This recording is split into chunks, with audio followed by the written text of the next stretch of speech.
damos início às atividades da 5ª edição do Seminário de Economia da Cultura. O evento realizado pela Lei Estadual de Incentivo à Cultura, patrocínio da TS Trim de Ouro Fino, Minas Gerais, e com o apoio do Grupo Paranaíba de Comunicação e Sebrae Minas. O Seminário de Economia da Cultura é uma idealização da Valadares Cerrado Produtora. Nós agradecemos ao Sebrae Minas, que é a casa do empreendedorismo e também do empreendedorismo cultural. Convido vocês para assistirem então um vídeo institucional do Sebrae.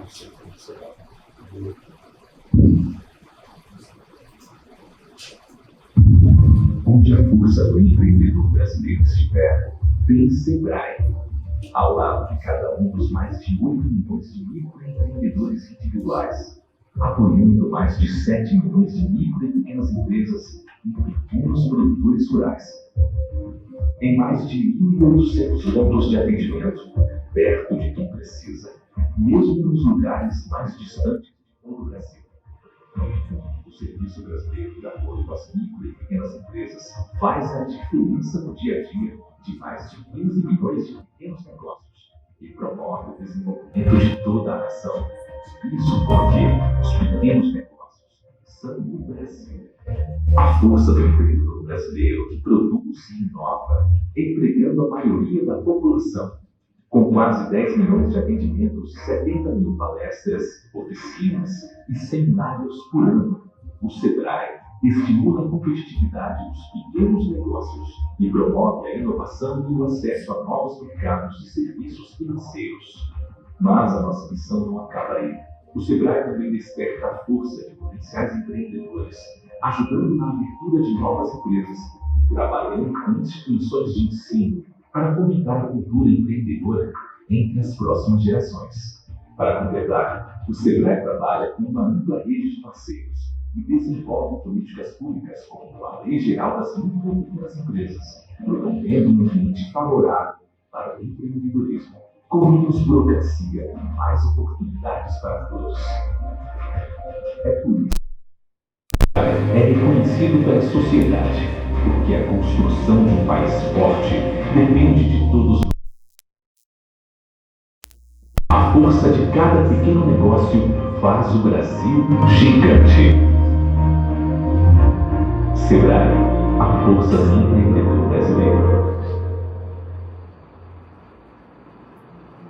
Nós agradecemos também o apoio do Grupo Paranaíba de Comunicação, uma empresa genuinamente do interior, que cobre mais de 90 municípios do Triângulo, Alto Paranaíba e Sul de Minas. Também convido vocês a assistirem o vídeo institucional do Grupo Paranaíba. A maior programação regional é na TV Paranaíba. A partir de 6h30 da manhã, eu te espero com as primeiras notícias do dia. Vem! E logo em seguida você tem um encontro marcado comigo para a gente poder conversar sobre estilo de vida, comportamento, saúde, bem-estar e muita notícia na manhã total. Gente, estou chegando para balançar a sua tarde com os principais acontecimentos da região, no Balanço Geral Tarde. E não pode faltar a gente, né, Judite? Muita diversão, fofoca dos famosos, promoções. E vamos gargalhar. Aqui na hora da vida nossa aqui, Às 12h15 da tarde a gente espera por você. Também! A sua noite começa comigo, no Cidade Alerta Minas, levando para você as principais notícias do dia, jornalismo investigativo e participativo, não perca. Ventinho com você no Jornal Paranaíba de segunda a sexta-feira às 7h20 da noite e durante a programação no JP Agora. O seu fim de semana começa com o Balanço Geral, edição especial de sábado. Muita alegria e informação a partir do meio-dia. Esperando, hein? E aos domingos eu te encontro pela manhã, trazendo fatos políticos de uma forma descomplicada e envolvente. TV Paranaíba. Assista na TV, no app ou no site. Nós agradecemos também ainda a presença nessa primeira fase do nosso seminário do senhor Odecir Costa, que é representante do Ministério da Cultura e que abrilhanta o nosso evento. E ainda agradecemos a excelentíssima secretária municipal de Cultura e Turismo, a senhora Mônica Deves, que é uma parceira das causas culturais de Uberlândia. Damos início ao 5º Seminário de Economia da Cultura, debatendo o direito cultural. Um tema contemporâneo, tendo em vista não só o momento que passamos, em que a cultura seja o centro dos debates políticos e da própria polarização que passou a ser uma realidade na nossa sociedade, não só a brasileira. Tema atual também, por termos em discussão recursos disponíveis que aquecem o setor, provocando uma retomada econômica do segmento, o que muito nos anima. Ainda mais por estarmos em um momento da humanidade em que cultura, tecnologia, economia, criatividade, inteligência confluem para o mesmo assunto, a mesa. Se nós voltarmos no tempo, na lembrança da realização da primeira edição do Seminário de Economia da Cultura, no ano de 2009, lembramos que naquele momento falar de economia no setor cultural não era só ousado, era filosófico, ou até mesmo utópico. Hoje temos aqui, no espaço da cidade de Uberlândia, centenas de agentes que movimentam seus projetos, manifestações e diversas atividades, gerando uma economia que, segundo o Itaú Cultural, no começo deste ano, no ano de 2020, a economia da cultura teve um giro maior do que a do setor automobilístico. É por isso que esse evento é significativo. Por isso ele acontece com a presença do Ministério da Cultura, com o apoio de uma entidade como o perfil do Sebrae e de um veículo de comunicação como a TV Paranaíba. Porque a cultura é conteúdo, é empreendedorismo, é renda, é emprego, ela não é algo, ela é base. Assim sendo, nos interessa muito investigar e aprender sobre os direitos na nossa área e sobre como operar nesse ambiente aquecido também pelos nossos projetos. Então, para coordenar essa manhã e mediar esse debate, eu convido aqui à frente o mediador de hoje, o Rubem dos Reis, que é diretor e fundador da Lalaia do Cerrado, que é a produtora do Seminário de Economia da Cultura. A palavra é sua, Rubem.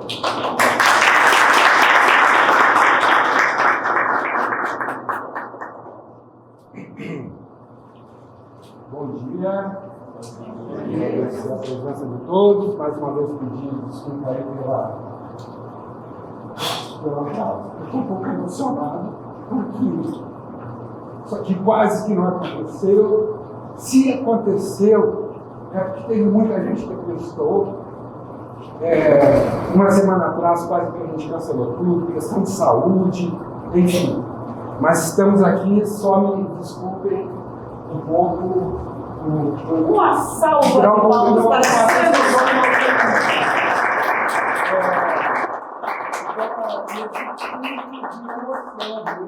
eu quero agradecer o Sebrae pela pergunta, porque chegou tudo muito quadrado, muito desorganizado. Você nos ajudou a ter essas pessoas aqui. E o MIC pelo envolvimento. Porque entendeu. A programação era a seguinte: eu decidi aqui hoje à tarde para fazer o treinamento que o Ministério da Cultura vem fazendo em vários outros lugares, que é o treinamento sobre a legislação federal para a cultura. E aí, nas conversas, enfim, ele topou estar aqui porque ele também tem na carreira dele, no perfil dele, ele também é um operador do direito. E a gente fez muita questão de começar esse seminário com o tema direito cultural, e a Kátia Lourenço até já deu um motivo aqui. Em 2011, o Rômulo Avelar, que está aqui hoje em Uberlândia, está um pouco adiantado, ele vai estar só na parte da tarde, nos ajudou, a pedido da universidade, nos ajudou a organizar um seminário de economia da cultura. A universidade me abordou, eu falei, meu Deus, o que eu faço? O que é isso? O que é economia da cultura? Como é que a gente... bom, já está se falando disso, mas como é que a gente consegue condensar todos esses assuntos num seminário? E aí eu fui procurar o Rômulo abraçou a causa e ele foi o curador do primeiro seminário. E naquele momento, falar de economia da cultura era falar de alguma coisa mesmo, falar de utopia, né? E não à toa que o Rômulo vai ser também ele é hoje o presidente da comissão que vai premiar os 4 contemplados no Prêmio Território Criativo. Porque eu imagino que a gente avançou bastante no que é o entendimento sobre a economia da cultura. Hoje as pessoas de Uberlândia, elas se apropriaram desse conhecimento, elas usam como argumento, os produtores, os captadores, eles têm na ponta da língua muito argumento que a gente foi buscar no campo da economia da cultura. Esses argumentos ajudam a gente a existir, a continuar existindo. E dentro dessa expansão que o setor cultural teve de 2011 para cá, a gente percebe que junto com a expansão do setor cultural, vem acontecendo alguns entraves jurídicos, algumas dificuldades que elas são inerentes ao próprio crescimento do setor cultural. E é nesse momento que a gente passa a se valer do direito, que é para resolver esses entraves, esses problemas que costumam acontecer na operação dos nossos negócios. Então, o direito cultural passa a ganhar uma centralidade dentro da economia da cultura. Assim como o setor cultural está ganhando uma centralidade dentro da economia nacional. Então é por isso que a gente fez questão de começar essa conversa com essas 4 pessoas aqui. E está muito interessante também essa mistura desses 4 personagens, pelo fato de cada um deles ter uma atuação muito ligada também com arte, mas cada um uma atuação no campo cultural, que vai da pesquisa até a prática mesmo, o cara está ali operando, o advogado está ali operando e tendo aqueles embates, né, com a justiça. Então, eu queria começar aqui convidar as pessoas, o Odecir, por favor, que ele é o diretor de fomento indireto.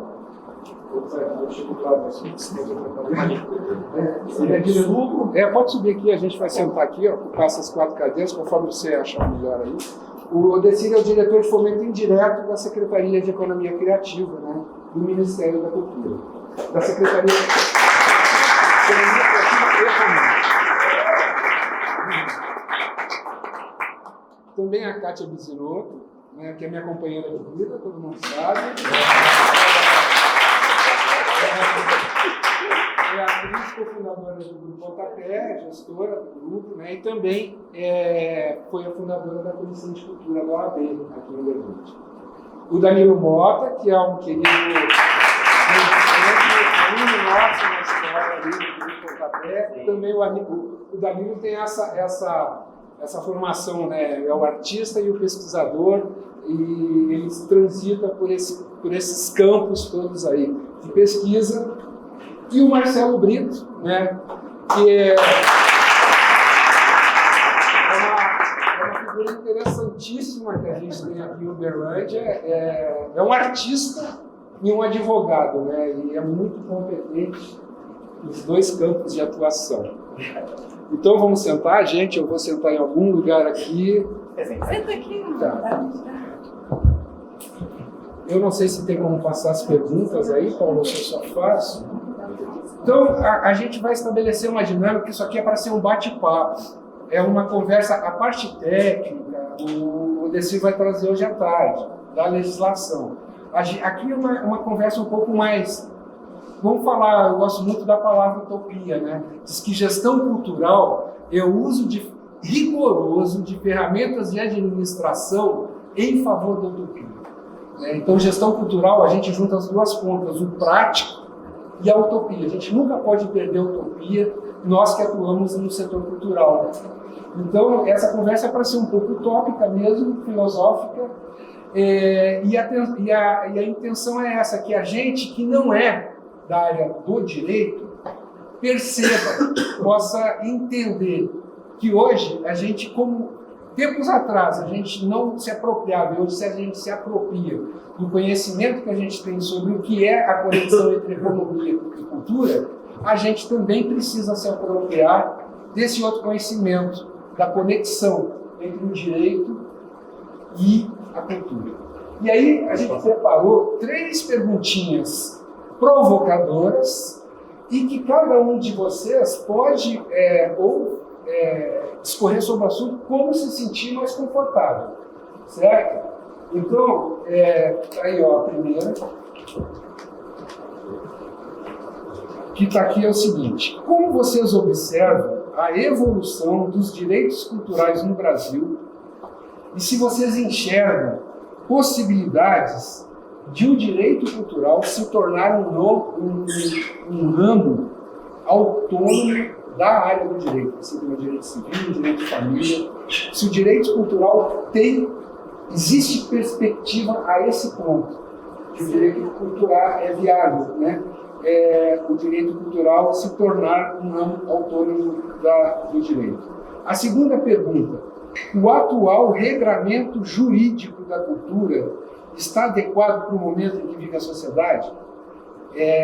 Sendo que a cultura está se expandindo e a cultura passa a ser solução para outros problemas da sociedade. Por exemplo, nós vamos discutir em setembro, na continuidade do seminário, a cultura como um fator de preservação do meio ambiente. Hoje a gente vive uma crise climática e quem está na gestão desse problema está percebendo que precisa da cultura para resolver a questão ambiental. Quem também está preocupado com geração de emprego, de trabalho digno no Brasil, de renda, também está percebendo a importância da cultura para a geração de trabalho. Então, esses dois temas vão fazer parte da continuidade do seminário. Então, isso é um exemplo de como a cultura vem se expandindo. Então, como que esse regramento jurídico que a gente foi criado até agora está à altura desse desafio que nós temos, enquanto setor cultural, de nos tornarmos solução para problemas e mazelas da sociedade? E, finalmente, como que o campo cultural pode contribuir para solucionar entraves que são inerentes ao nosso setor, o setor cultural? Então, essas três perguntas estão aqui. Se alguém precisar, tem uma colinha. E eu vou propor uma seguinte ordem aqui: o Danilo, a Cátia Zanotto, Marcelo e aí o Odecir. Né? E cada um pode escolher à vontade como se sentir melhor. E depois a gente abre da primeira fala deles. Não estou colocando tempo, mas estou pedindo para ser preciso agora, porque a gente atrasou, né? Para não torturar as pessoas. E aí é para a gente também ter um tempo de um bate-papo aí sempre necessário. Então, bom dia a todos, a todas e a todos. Eu agradeço imensamente o convite pelo Rubem, né? Também é um lugar muito afetivo estar ao lado aqui do Pontapé também, porque fui aluno da escola, acompanhei toda a trajetória aí de resistência dentro do setor cultural, e também estar aqui no Sebrae hoje também não conheci o espaço, fiquei muito encantado, né, por ser um espaço aí de acolhimento às nossas inquietações referentes ao assunto que a gente vai trazer aqui hoje. Eu acho que além dessas perguntas norteadoras, né, fiz um exercício de tentar organizar aqui o meu pensamento, né? Peço a permissão de ler algumas 2, 3 páginas, né? Até mesmo para concatenar aí o pensamento e a reflexão para, né, gerar um debate com vocês, que é o público aqui hoje presente. Então eu peço a permissão. Pensar no fenômeno jurídico contemporâneo, estamos falando de um tempo de 35 anos no Brasil. Olhar o ordenamento ou fenômeno jurídico pós-ditadura militar no país é pensar nesse ordenamento jurídico na prática democrática. Ou seja, deve-se levar em consideração que o período de reconstrução da consciência social e política de um país sobre o jugo de uma ditadura e sem liberdades democráticas. Eu afirmo veemente que durante a ditadura militar, de 64 a 85, o projeto político do militarismo foi a atuação e fortalecimento de uma força de desmantelamento da cultura. O modo operandi é simples: varrer do território brasileiro qualquer semente, qualquer possibilidade, qualquer sonho, qualquer utopia do exercício da democracia. E eu pergunto, que medo que ele tinha tanto de nós? Quando o direito se fixa na cultura, ou quando o direito se aproxima das culturas, e culturas entende-se na sua dimensão pluriversal e diversa. O direito se define como controle social se aproximando de um sistema político que busque estabelecer uma ordem. E essa ordem dentro de uma lógica, na tentativa de administrar as culturas ou a cultura. Eu pergunto, de que modo o direito tenta administrar a cultura se instrumentalizando a partir de um dispositivo da política? O que se fixa, regula, positiva ou sanciona dentro de um ordenamento lógico, coerente, subordinado, ao se referir à fonte primeira da sua força. Onde está a força do direito? Quais são as forças que vinculam essa prática ordinatória na combinação de tais direitos e tais culturas? O direito se insere na história da humanidade, da civilização, da produção de afetos, na organização profunda, ética e estética dos sujeitos, nas relações sociais, humanas e, por que não, culturais. O direito que se insere nas temporalidades aqui, tempo, passado, presente e futuro, e por isso eu destaco a importância de entender a dinâmica, os movimentos dos tempos regulados pelas forças. O professor Humberto Cunho, que é um grande especialista, doutor e professor dos direitos culturais, ele traz uma importante definição do que é direitos culturais.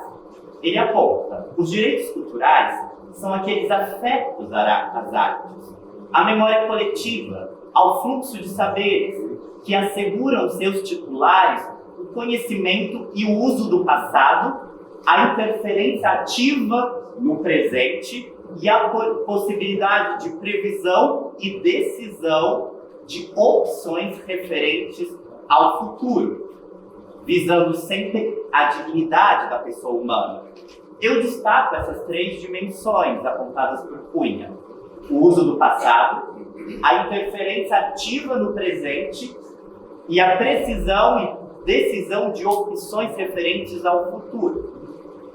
Essas dimensões encadeadas, estabelecidas em um viés da historicidade e das condições materiais pela força e, principalmente, eu destaco aqui, pela titularidade desses direitos, fixados e elaborados pela força social, ou seja, considerando esses direitos culturais como direitos humanos e fundamentais, motivados pelas forças sociais, na concatenação das relações múltiplas, diversas e pluriversais dos sujeitos.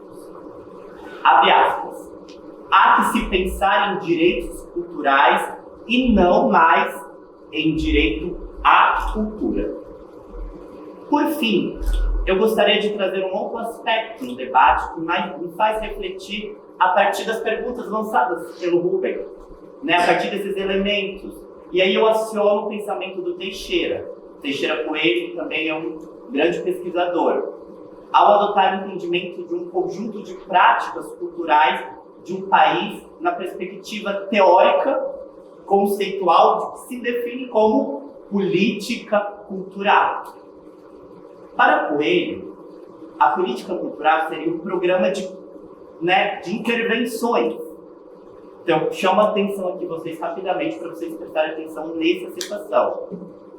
Um programa de políticas que é intervenções realizadas pelo Estado, instituições civis, entidades privadas ou grupos comunitários com o objetivo de satisfazer as necessidades culturais da população. promover o desenvolvimento de suas representações simbólicas. Sobre esse entendimento imediato, a política cultural apresenta-se como um conjunto de iniciativas tomadas por estes agentes visando promover a produção, a distribuição, o uso da cultura, a preservação, a ordenação burocrática por eles responsáveis. Eu chego aqui num ponto-chave para reflexão e para gerar debate com vocês, pois eu gostaria de destacar nessa citação e nesse diálogo com o Coelho entre direitos culturais e as políticas culturais, que convergem a partir do entendimento que é necessária uma consciência social e política da democracia. É preciso colocar em prática esses conceitos e essas teorias. É preciso que essas teorias se movimentem. É preciso que o direito se movimente. E eu pergunto, quais seriam as forças que vinculam essa prática na combinação de tais direitos e tais culturas?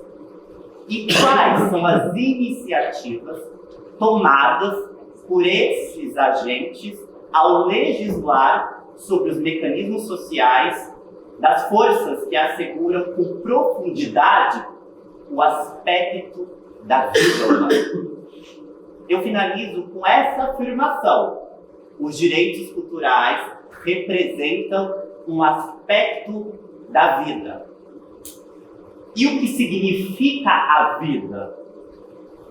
Aí eu deixo para vocês, para refletirem comigo, com a gente, a partir dessa afirmação. O que significa a vida? Então, mais ou menos essas são as questões, né, que eu tentei de alguma maneira esboçar, né, mas sinteticamente a partir, né, desse exercício de mover essas teorias, atravessar essas teorias, mas entender a partir disso qual é a importância, né, dos direitos culturais na prática, a partir dessa experiência de síntese que é o exercício da democracia. Eu acho que isso pode se gerar um debate aqui hoje, né, a partir dessas provocações. Eu agradeço. Obrigado.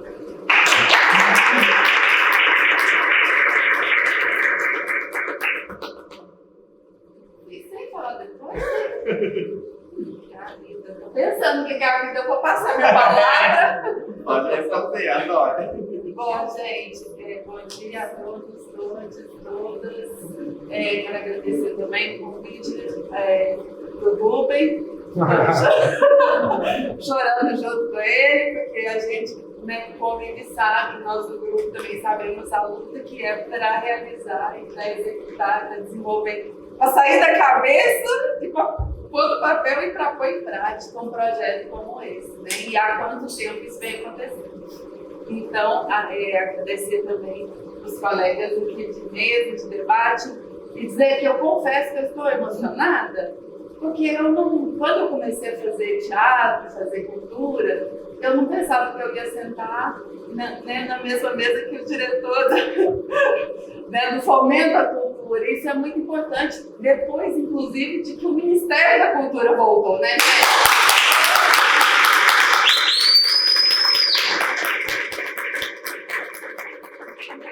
Eu acho que essa é a parte mais emocionante que arrepia a gente, porque, né, quem está na área, quem está na luta, sabe o quanto foi difícil, o quanto que a gente teve depressão mesmo. Algumas pessoas tiveram, e isso que a gente está falando atravessa o nosso bem-estar e a nossa vida, que ele acabou de falar, que é a vida pra gente, né? A vida pra gente é isso que a gente faz, é isso que a gente produz, e é como a gente consegue transmitir a importância da vida para os outros e fazer gerar vida também, né? Então, assim, acho que a cultura, para mim, para a gente que trabalha com arte, com cultura, é vida. Ela está em nós estamos, assim, né? Tá unha contigo. Então, é muito. Quando afeta a cultura, nos afeta. Quando afeta a gente, afeta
a gente não pode retroceder mais.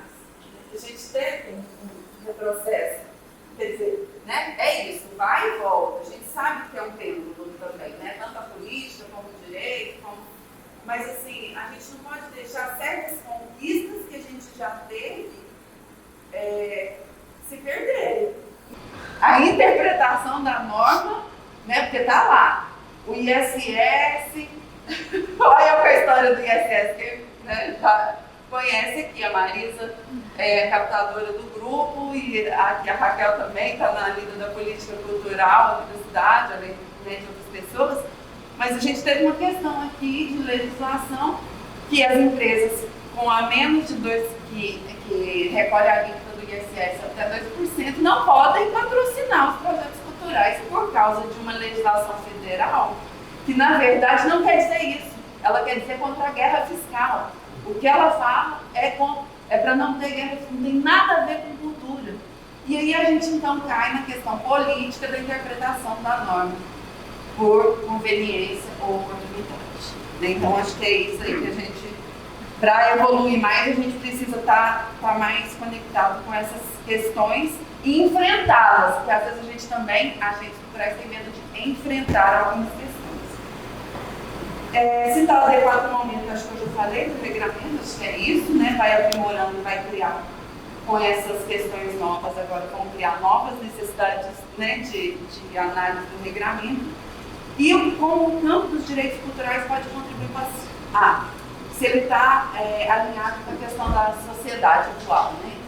Uma questão que eu fico vendo, eu até estava pensando nisso de ontem para hoje, falei assim, gente, olha só, a gente está aqui agora com o Pacto Global ESG. É ESG em todo lugar. ESG no corporativo, nas empresas, já tem uma consultoria ESG que trata dessas questões das práticas ambientais, governança e sustentabilidade. É isso, né? Comunidade. E ambiente, meio ambiente. Né? Claro, o mundo vai acabar. Nós vamos acabar em fogo e alguma coisa e não vai demorar. Não, estou brincando, gente. Mas se a gente não fizer nada, se a gente não fizer a nossa parte, como cidadão, a gente vai procurar mesmo. Ou a gente não precisa, enfim, né? Vai acontecer isso agora. Isso é questão de cidadania, não é nem de cultura, né? É cidadania. E ela passa por todos os lugares. Aí eu fico vendo, desde quando tem o SALIC, o sistema da Lei Rouanet, tem uma questão lá assim, impacto ambiental, para responder na prestação de contas. O que a maioria respondia até hoje? Não é o caso? Talvez? Não é o caso. A gente até hoje respondeu muito não é o caso. Mas será que não é o caso mesmo? Hoje, da gente olhar para o nosso impacto, tanto negativo, o impacto que a cultura causa, negativo que eu falo assim, né? No ambiente, para mitigar essas questões, a gente olhar para isso à luz do teatro, quanto que consome, será que eu consigo fazer um equipamento que reduz mais consumo, enfim. E o impacto positivo, porque o ESG nada mais é do que a medição de tudo isso. E aí a gente não tem medição. Como é que a gente mede a questão do intangível, né? Isso foi o primeiro seminário de economia da cultura, foi aquela palestra sobre como calcular, como medir o intangível. Então, eu acho que para a gente entrar também nessa era, né, de cidadania mesmo, que eu acho que não é nem... que não adianta a gente falar que faz, a gente não faz, é fazer mesmo. E tentar olhar o que a cultura, na parte da cultura, a gente pode melhorar nessa questão dos impactos também. Vou ficar por aí. Obrigada.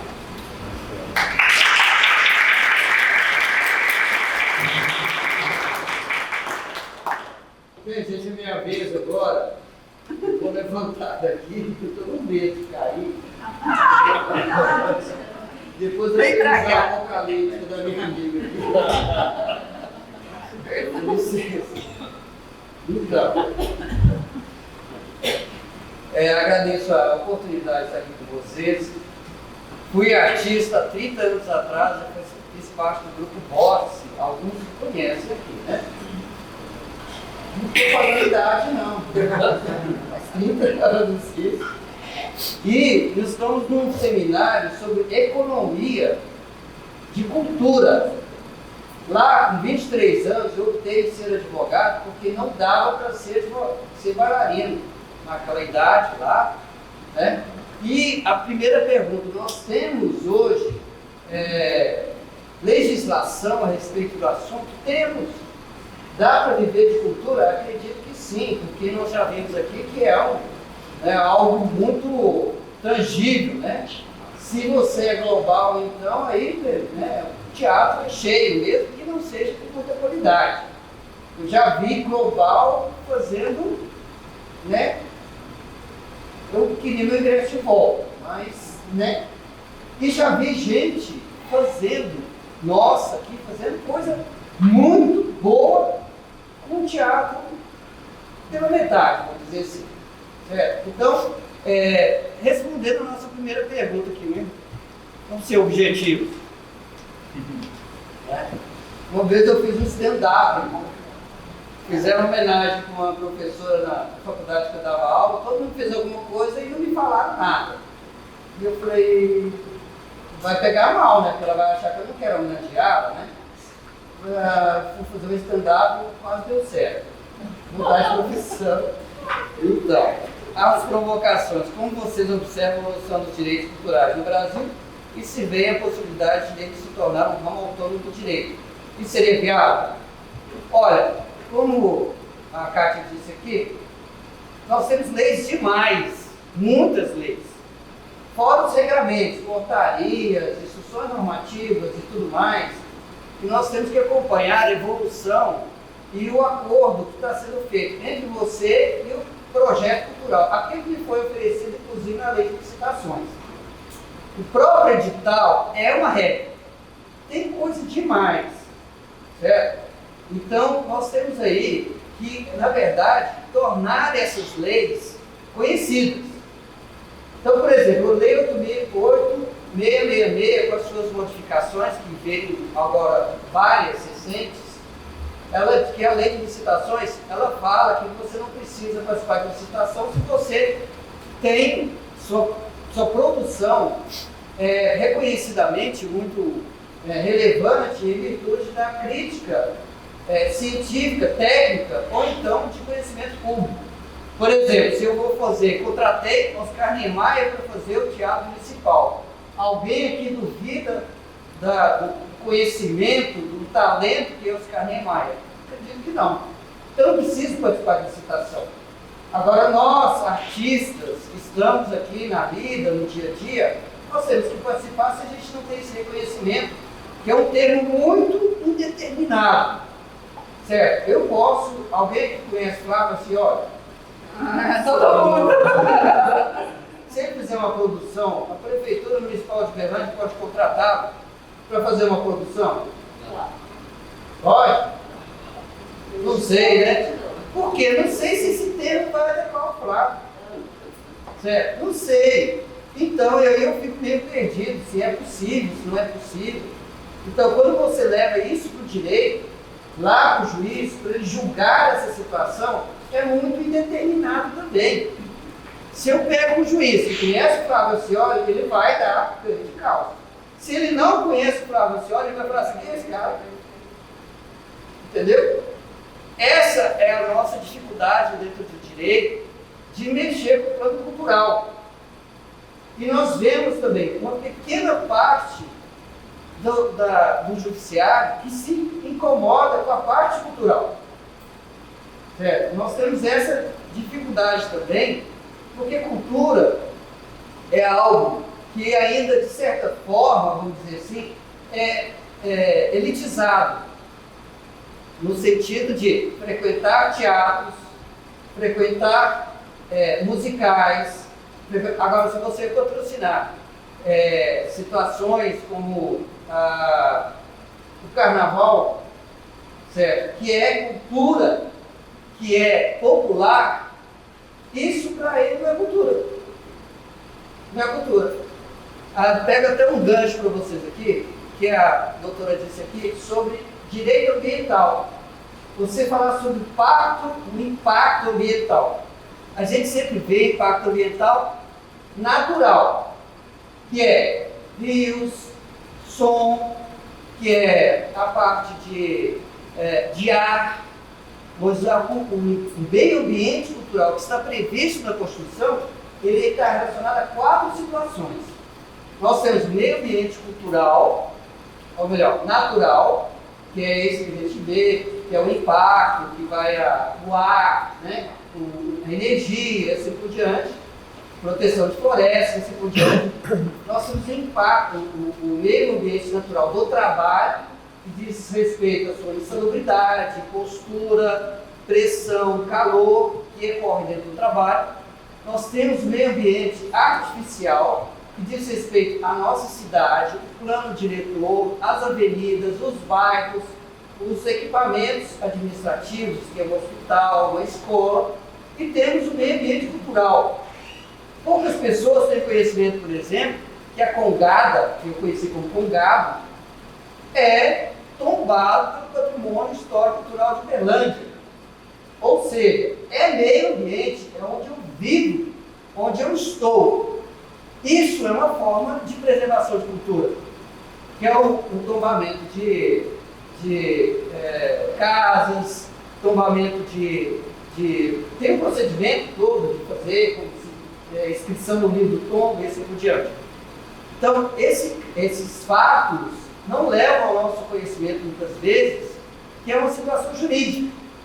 E que estávamos conversando a respeito do assunto, de ter um advogado para acompanhar, né, a produção, os projetos para serem provados. E também para dar essa análise, esse respaldo para a prática, para produzir, responder tudo aquilo, aquelas leis.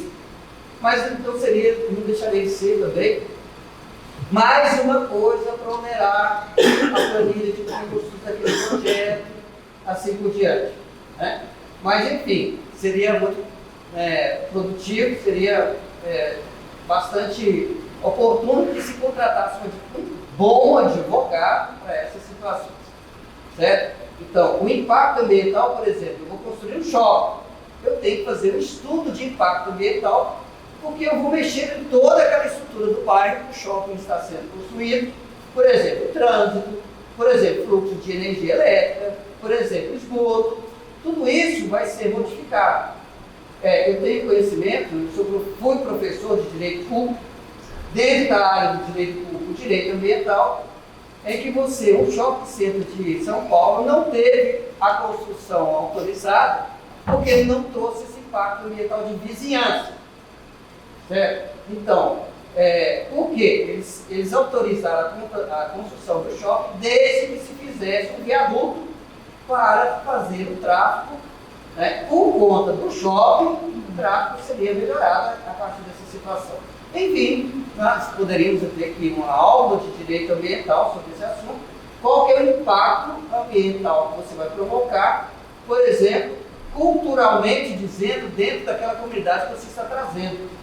Certo? Eu estou melhorando o conhecimento daquelas pessoas a respeito de uma certa religiosidade, de uma certa cultura indígena, para que aquela comunidade tome conhecimento de que é necessário preservar essa cultura que faz parte da gente. É necessário, é bom. Isso é impacto ambiental também. Certo? Isso aí nós temos que levar em consideração. E isso também pode ser a cereja do bolo para a aprovação do seu projeto. Certo? Então, essa forma aí é que a gente vai trabalhar em vários aspectos. Estou falando da lei de licitações, nós também temos sobre leis de estar concatenando, condensando, consolidando essas leis, que seria oportuno, sem dúvida, mas para a gente ter aí uma noção de como fazer esse projeto e muitas vezes, legalmente, ele ganhar a licitação que você está precisando. Nós temos aqui também sobre direito penal autoral, nós temos a própria lei de direito autoral, que tive a alegria de saber que Chiquinha Gonzaga, que foi a primeira, a precursora, de dizer: não, a música é minha, eu mando a música. Se eu falar que não é para cantar, não é para cantar, é minha. sobre direitos autorais. Então nós temos direitos autorais, nós temos marcas e patentes, que diz respeito também a uma forma criativa de produção. Okay? Temos essas leis a respeito desse assunto, que tratam sobre, de certa forma, cultural, pontual, né, do direito. Okay? Sobre a primeira pergunta, eu acho que tem lei demais. E é oportuno também a gente estar buscando, acompanhando as normas que são liberadas pelo Ministério da Cultura e também sobre o edital. O edital, gente, é a lei. Se está no edital falando que você tem que entregar 3 cópias, você tem que entregar 3 cópias. Se entregar 2, está errado. Aí o advogado fala assim, epa, ele ali, ó, entregou só 2. São 3, eu quero a eliminação dele. Eles têm que ser eliminados. Tem que ser eliminado. Isso é uma forma, achei interessante que quando a gente estudava, tinha uma licitação com a consultora. Entregava-se com os envelopes, né? Os envelopes com a proposta.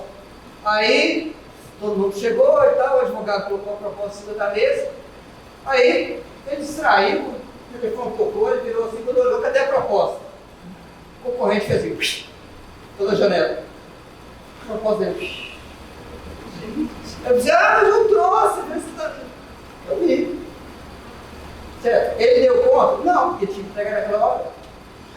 Ou seja, menos o concorrente. Certo? Não sei se você lembra, mas o que pode acontecer, pode. Certo? Então, o edital é a lei da licitação. Não está conforme aquilo ali, você pode impugnar e você pode, né? Achei interessante uma vez, eu fui participar de uma licitação para prestar serviço de advocacia para uma certa prefeitura próxima aqui. Então, próxima é a prefeitura está aqui pertinho, mas não é essa aqui não. E pediram no edital que tivesse 100 publicações sobre direito administrativo. Qual é a coisa para vocês? Direito administrativo, você tem que ser, no mínimo, né? Uma pessoa extremamente publicações. Qual é o objetivo dessas publicações? Você acredita que só o advogado tinha 100 publicações? Rapaz, que coincidência! Entendeu? Eu fiquei muito assim, nossa! Sabe? Eu sou alguém aqui sabe quem ganhou a licitação? Não é? Ou seja, é uma licitação direcionada. Tem como impugnar? Sem dúvida. Sem dúvida. Meu colega se vai lá e impugnar. Eu não me quero lá. Tudo que eu fizer, eu vou dar tudo errado. Ele quer o outro. Então deixa o outro ganhar. Né? Porque advogado, gente, é confiança. Se você não confiar nele, muda de advogado. Certo? Porque tudo que ele falar, você vai assim, esse cara está mentindo. Esse cara não sabe nada. Isso, troca de advogado. Verdade? Então, você não me quer lá, eu sou advogado. Nada. Segundo, o atual regramento jurídico da cultura está adequado para o momento em que vive a sociedade? Olha, nós temos, eu falei, de várias áreas, nós temos também a parte de direito tributário, vocês falaram a respeito dos 2%, né, do ISS. Muito importante falarmos sobre isso, porque a gente deixa de pagar tributo para pagar para a cultura. Certo? Funciona? Funciona. Né? É o que nós temos hoje.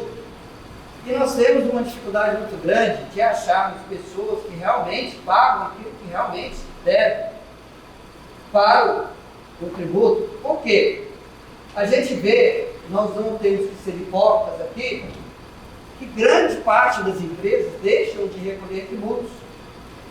Certo? Então, você tem que achar uma empresa que realmente recolhe tributo para a cultura. Isso não é fácil. Não é fácil. Então, é uma forma que você tem, mas você, através de outros projetos, você alcançar, né, a parte cultural também, parece bem interessante. É suficiente? Eu acredito que sim. A doutora já disse aqui que nós temos lei demais. Nós temos umas 15 mil lá, lei. Imagina você estudar tudo isso no curso de direito, né, doutor? Pensa nisso. A gente sai lá com uma noção de onde a gente deve pesquisar. Mas a gente busca sempre, lá o regramento disse até mesmo sobre o edital, que é a lei daquela licitação. Como o campo dos direitos culturais pode contribuir para solucionar entraves que são inerentes ao setor cultural. Olha, eu vou buscar então, tem uma professora, Maria Helena Diniz, que fala primeiro o seguinte: nasce o fato. E esse fato torna-se tão interessante o seu regramento que é necessário fazer uma lei. Não nasce uma lei e depois nasce o fato. Então, se eu necessito, aí eu erro. Se não, não preciso. Certo? Então, nesse caso, preciso de regrar mais? Não. Deixa haver a necessidade para depois eu regrar. Já tem regra demais. Já tem coisa demais. Imagina eu ter mais um pontozinho daquelas leis, aquela lista de leis que tem que seguir. Melhor não. Certo? Eu sou muito a favor do bom senso. Bom senso. Que até mesmo algumas decisões do judiciário têm levado em consideração isso, que nós chamamos, inclusive, da dignidade da pessoa humana, acesso à cultura, acesso à educação, que eu entendo ser coisas bem diferentes, não é? Temos também sobre vários pontos, inclusive no artigo 5º do direito constitucional, que fala sobre esses direitos para você estar bem, o direito à identidade. Quem eu sou? Eu sou Marcelo, que nasci em Patos de Minas, certo? Que eu conheço e gosto muito de Folia de Reis, faz parte da minha religiosidade e faz parte de mim, da minha identidade cultural. Eu moro em Berlândia, aqui tem a Congada, aqui tem o Carnaval, aqui eu tenho... eu já vi Folia de Reis também. Aqui eu tenho Nossa Senhora Aparecida, eu tenho Santuário de Nossa Senhora Aparecida, eu tenho a parte muito forte também do espiritismo das religiões de matriz africana, que é muito importante. Eu quero até fazer um jabazinho, parênteses, de licença antes. Vamos ter a festa de Iemanjá no Parque Sabiá, dia 9, certo? Por quê? Eu não sou dessa religião. Mas você conhece? Vai ver o que é. Vai matar galinha? Vai não sei o quê? Vai dar farofa? Vai ver se vai matar galinha. Vai ver se cabe lá. Eu vou falar uma coisa para vocês. Eu sou o sangue em algumas partes. Depois a gente come galinha. Né? Mas eu vou comer galinha com a pomba? A gente estuda. A gente procura saber. Tá bem? A gente procura saber o que é isso, por que é isso. Para a gente criticar, a gente tem que conhecer. Mas é isso, é cultural. Nós vamos ter a nossa festa de Congada. Em vez de jogar ovo, vai ver o que é. Procura saber. Certo? É cultural. É um direito que você tem. O direito que eu tenho da minha religiosidade. O direito que eu tenho de ser como eu sou. De exercer. Isso também é cultura. Isso o direito protege. Agora, eu espero que o juiz tenha acessibilidade de ser uma pessoa aculturada. Não, que tenha cultura, melhor dizer. Que tenha cultura e que tenha essa acessibilidade. Certo? Então, que o promotor de justiça também tenha essa cultura. Porque, às vezes, num país que tem tantas dificuldades, acha que cultura é supérflua. Luxo. Certo? Mas cultura não é ir ao teatro, não é só ir ao teatro. É também participar dessa identidade que nós temos. Isso faz parte do direito. Tá bom? Responder a sua pergunta, o que é vida? Vida é estar pronto para viver. É o dia a dia, é o levantar, é o tomar o seu café e fazer a sua parte. E ter o retorno aqui dentro.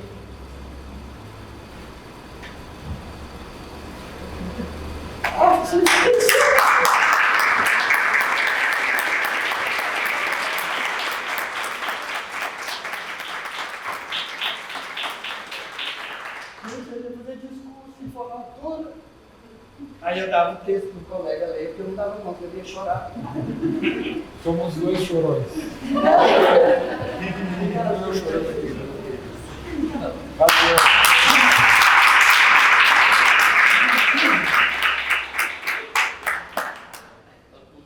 Eu costumo falar que nós somos feitos de mosaicos, né? Isso é nossa vida. E eu tive o privilégio, como gestor público, de trabalhar com pessoas que me tocaram profundamente. Eu não vou falar todos os nomes, mas alguns eu acho importante, principalmente que está em memória. Eu tive a honra de trabalhar e ser formado por Francisco Belfort, José Álvaro Moisés, Antônio Ais, Gilberto Gil, Juca Ferreira e agora a Margarete Mendes. E trabalhar com essas pessoas é algo incrível, de que você se transforma, né? E eles mudaram muito a minha vida.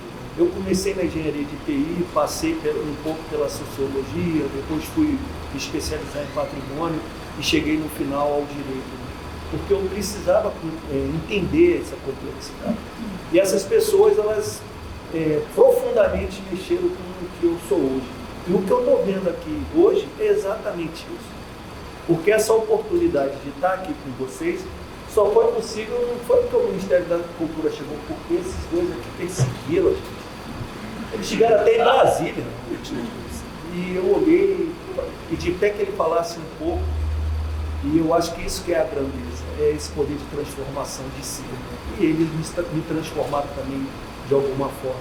Então, eu queria iniciar agradecendo vocês dois essa oportunidade, que eu incrível. Não vou chorar. Mas meu nome é Odecir Costa e eu agora estou como diretor de fomento indireto do Ministério da Cultura. Mas já tenho 28 anos na gestão pública. Então, assim, eu vivi vários quadros. E se nós estamos aqui para falar de uma coisa, é o que está hoje constituído, né? Eu vou tentar fazer uma abordagem pegando todas essas falas, respondendo as três perguntas, mas o que nós estamos falando aqui é do direito à cultura. E se é direito à cultura, ela já é plural em si. Então não precisa você traduzir para o plural, porque nós somos assim, múltiplos. E essa diversidade é o que nos torna muito potente. E por nos tornar muito potente, é impossível você terminar com a cultura. Isso é impossível. Ela pode estar adormecida, mas ninguém consegue matar a cultura. E é isso que a gente tem que ter muito em mente. E se ela está adormecida, em algum momento ela acorda. Tem uma frase que diz assim: se eu tiver adormecido, deixe-me dormir. Mas se eu tiver morto, acorde, não precisa. E é exatamente isso. Então, apesar do momento que nós passamos, jamais a cultura vai ser transformada ou amordaçada em qualquer outro tipo de formato. Bom, falando um pouquinho do meu lado advogado, né? Quando a gente vai falar de cultura, a gente lê exclusivamente o artigo 215 da Constituição.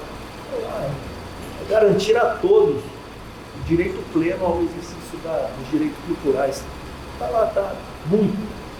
Mas quando a gente exercita, vem esse formato, né, que é natural, né, que os professores estavam falando, como exercitar isso sem que a gente tema, né? Porque para que eu exercite esse poder, e muito provavelmente que hoje, como nós estamos vendo, eu vou utilizar recursos públicos. E como fazer isso de algum formato para que eu não tenha dificuldade futura? Talvez isso seja bastante complexo, mas eu entendo que o direito à cultura ele já está muito bem expresso na Constituição. E ele tem uma relação enorme com um dos princípios balizados, que é o princípio da dignidade humana. Então, eu não entendo que nós precisamos de mais leis ou ter um ramo definitivo para a cultura. Até porque lei ninguém faz como brasileiro. Nós temos legislações maravilhosas que são usadas como modelo no mundo inteiro. Isso nós fazemos com maestria. Mas o que nós temos de melhor não é fazer lei, é fazer cultura. E isso nós somos extremamente diferenciados. Bom, eu não entendo como o Estado seja, né, de alguma forma, o setor agradecer o Estado pelo que vem acontecendo de transformação. Eu acho que isso não tem que agradecer de forma alguma. É uma obrigação que nós estamos fazendo numa expansão para que se tenha esse reconhecimento dos direitos culturais. Nós estamos falando que, em anos atrás, nós tínhamos algo em torno de 1 bilhão e 500 para ser aplicado no setor cultural por ano. E hoje, esse primeiro ano de governo, e o presidente Lula, ele assumiu essa responsabilidade, e só numa primeira saída nós temos para entregar em cultura esse ano 10 bilhões de reais. Isso é muito dinheiro. E isso espanta um pouco, porque agora a gente fala assim, e agora, como fazer, né? Porque para quem utilizava 1 bilhão, utilizar 10, nós temos um momento extremamente importante, né? Que é isso que nós estamos passando. Mas o que nós precisamos são requisitos para que a gente tenha isso pleno, que seja usado de forma democrática e que a gente consiga, né, fazer o melhor possível. Porque utilizar agora, só nesse momento, né, a Paulo Gustavo, 3 bilhões, agora a possibilidade da Audi também, um valor semelhante, e a Lei Rouanet trazendo 2,2 bi para esse ano. Você fazer essa execução toda é algo que pode transformar, né, nos levar para um outro momento. Bom, criar um ramo específico para o direito, eu adoraria, porque é onde a gente se inclui. E a gente se identificar com isso seria muito bom, mas talvez não seja necessário nesse momento. O arcabouço legal hoje que a gente possui também é suficiente. E a atualização desse arcabouço ele se dá no tempo, é como nós acabamos de falar aqui, né? O professor foi muito bem isso. São os nossos fazeres, né? Isso que vai nos levar para outro momento. Então, eu acho que a gente está preparado para isso tudo. O que nós precisamos, de fato, é nos reconhecer nessa imensa diversidade e conseguir fazer com que essa execução plena do que veio para esse momento seja possível. Porque, na verdade, quem deveria estar aqui são vocês.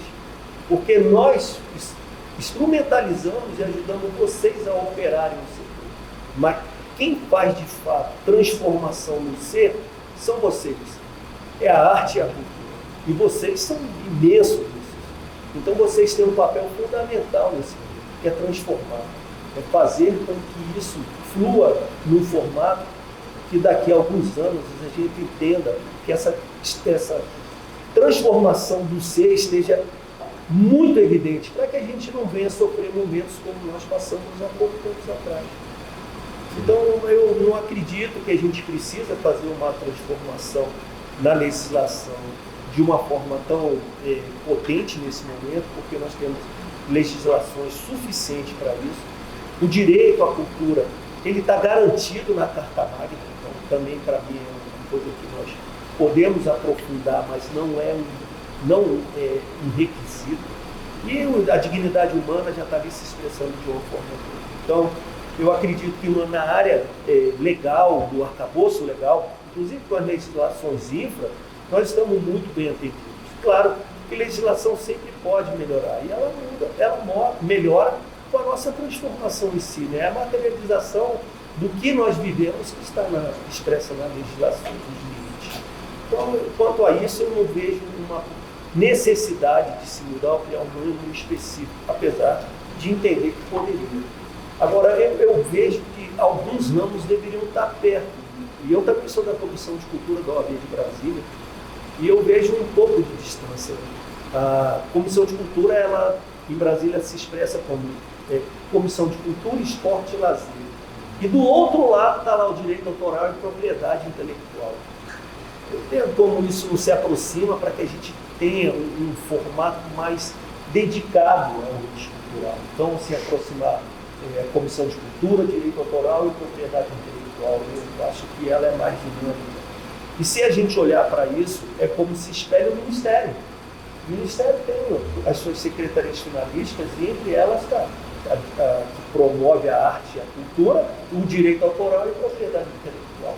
Mas nós mesmos, alguns estruturais, dentro da OAB, a gente se estrutura de forma diferente. E o pior, de forma diferente em todas as regiões. Cada região se expressa muito. Então, eu acredito que aí sim, né, um melhor diálogo, uma unicidade desses conceitos pode fazer com que esses agentes, né, contribuam em cada região para o fortalecimento do eixo cultural. E isso sim, não só a OAB, como a área de contadores. E aí eu faço a provocação. Talvez seja um momento que nós tenhamos como missão essa aproximação para fazer com que a sociedade civil que está expressa na OAB possa, de fato, ser uma garantidora de direito. E aí talvez a gente consiga ter, como vocês falaram, um conforto legal para se trabalhar fazendo cultura sem essa preocupação imensa de no final prestar conta e ficar com a consciência tranquila. Porque me parece que nada é mais transparente do que um projeto executado pelas leis de incentivo. Mas é tão aguda a mídia e o formato que o governo anterior se manifestava contra isso, você parece que ali tem uma deformidade na sua execução. E muito pelo contrário, não tem política pública mais transparente do que as políticas públicas de cultura. Todos os dados estão expressados ali. Então eu acho que se a OAB trabalhasse nesse eixo, até porque, de alguma forma, ela também está contemplada nos projetos, as relações bilaterais, contratuais, devem sim ter um olhar de um advogado para trazer mais segurança, assim como as ações da parte contábil e financeira, deveria ter acompanhamento também de um contador para que vocês não tivessem o risco na hora de prestar conta e ter suas prestações de contas avaliadas. Então, talvez essas duas entidades, né, que se expressam muito forte, a OAB e o Conselho Federal de Contabilidade, fossem grandes parceiros nesse momento. Né? Primeiro, para garantir o direito, e a segunda, para que se colocasse na pauta da formação desses contadores o direito cultural, para que eles fossem um agente a favor da busca desses incentivos junto aos patrocinadores. Porque se eles reverberarem de forma positiva o acesso a esses recursos por meio da isenção fiscal, ficaria muito mais fácil a vocês. Bom, e isso não é um privilégio, como eu falei no início, isso é um direito. É um direito. Talvez no período da tarde a gente consiga demonstrar o que a gente está falando. Porque quando a gente fala fica um pouco abstrato. Mas ontem a gente saiu para jantar e, como sempre, né, a gente dialoga sobre cultura e falar, trazer um pouquinho, né, do que acontece na região. E eu fiquei impressionado, porque tem 3 vetores que favorecem muito vocês que estão na região sudeste. Primeiro, que é a concentração, e isso não é um defeito, é um modelo econômico, e 79% das empresas baseadas em lucro real estão no sudeste. Isso já é uma potência para vocês. Bom, o segundo eixo é que, da região sudeste, Rio de Janeiro, São Paulo, Minas Gerais e Espírito Santo, apesar de São Paulo ter o maior potencial em captação, quem tem o maior potencial em capital que aprovou são vocês, Minas Gerais. Mas vamos ver, vocês estão quase estão superior a 50% do que se aprova a captar. Então é algo também de impulso muito grande. E a própria região aqui tem uma identidade muito grande, tem muitas empresas aqui que aportam um impulso, nós temos de algumas hoje. Então eu me expresso nesse formato. Eu acho que o arcabouço legal ele é suficiente, precisa ser modernizado como tudo, a lei é assim, isso não vai mudar muito. Um ramo específico também poderia ocorrer, mas eu não vejo como um requisito, mas o que nós precisamos é entender de fato que o que vocês fazem é transformar ser. E transformar ser não é uma obrigação do Estado fornecer. É direito constitucional garantido e vocês devem exercê-lo e exercê-lo da melhor forma possível. Então eu acredito que com esse novo momento que nós estamos trazendo para vocês, com essa possibilidade de recurso, o presidente Lula fala o seguinte: nunca visto na história brasileira, e é uma grande verdade, 10 bilhões nunca socorreu em um exercício único fiscal, que seja utilizado da melhor forma, que vocês ajudem a mudar de fato o que a gente tem de melhor, né? Que é por meio da arte e da cultura fazer pessoas melhores. E aqui fica o meu agradecimento a todos, e não uma provocação, mas que vocês realizem muito. Quando vocês realizam, vocês transformam tudo e sempre para o melhor. Por isso que eu entendo que vocês que deveriam estar aqui, a gente ouvindo como fazer isso de forma melhor. Muito obrigado.